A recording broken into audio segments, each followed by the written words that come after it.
So this week's blog covers the last three crisis survival skills within the distress tolerance module.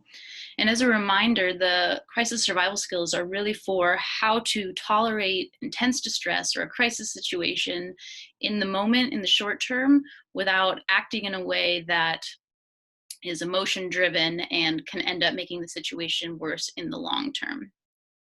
So in this video, I'll cover the skill STOP. And like the DBT skills covered last week, STOP is another acronym. DBT loves its acronyms. And so STOP is all about increasing that space between the stimulus, the crisis, whatever is triggering this intense distress that you're trying to get through, and how you respond to that stimulus. Really, you want to stop in the middle, in the space between the stimulus and your reaction. First step is to stop. That's what the S stands for. Just stop. Pause right there and just slow down before, automatically reacting. The T stands for take a step back. So this can be kind of metaphorically speaking in terms of if you are experiencing a crisis and it's more of this internal experience and you're needing to take a step back and kind of separate from your emotions or your thoughts, you could take a step back by noticing the different thoughts or observing different sensations in your body.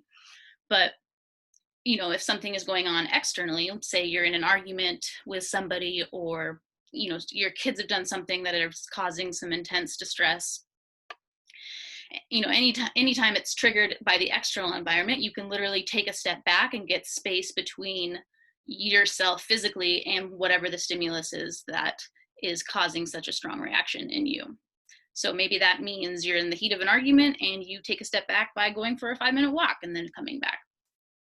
O stands for observe. And you've heard this before. Observe is one of our mindfulness what skills. And so if you remember from a couple weeks back, observing is all about paying attention in this non-judgmental way to the present moment, to whatever is going on. So just observe, either externally what's going on. Maybe you're listening and observing whatever the person is saying, who you're maybe in an argument with. Maybe you're observing different physical sensations that are just going along with this intense distress that you're feeling. Whatever it is, just bring this non-judgmental attention to what's going on, to the crisis, to your experience of the distress within the crisis. And the last letter is P. So P stands for proceed effectively. And effectively is also one of our mindfulness how skills, so how we do the what skills. And if you remember from a couple weeks back, effectively means doing what works. And how do we know it works? Well, what is our goal? What do we want to happen? And so in order to proceed effectively, we want to ask ourselves, what is my goal? And from that space, knowing after we've paused, slowed things down a little bit, took some space away from whatever the situation is that is causing distress, observed non-judgmentally, at that point we can ask ourselves, okay, how do I want to respond? How do I want to be intentional versus reactive?